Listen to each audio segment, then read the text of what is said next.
and plan for an unpredictable side like Pakistan? Hi Virat. Well, how tough it is for India to prepare and plan for an unpredictable side like Pakistan?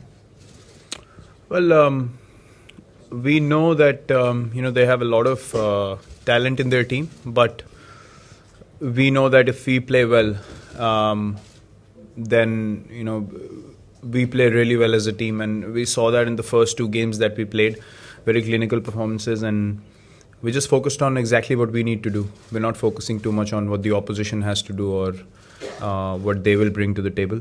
We need to believe in our strengths, and we believe if we play well as a team, as I mentioned, we can beat any side in the world, and that's the kind of confidence we have carried in the first two games, and we want to continue in the same manner in the next whatever coming games we have. Virat, considering Pakistan's proficiency against spinners, and also you may have had a look at the wicket, so any kind of strategic changes that you're looking at?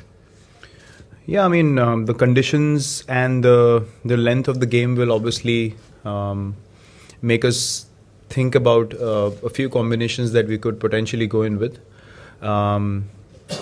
Look, as I said, we're not focusing too much on the strengths of the opposition. The kind of spinners and the kind of bowlers that we have in our team, it's difficult for any team to just come out and attack these guys straight away. There's a certain level of risk involved as well when you have world-class bowlers bowling at you and you want to go at them. So I think, as I said, we need to focus on the things that we do well as a side and the kind of combination that we are comfortable with, because we back all the players in our team.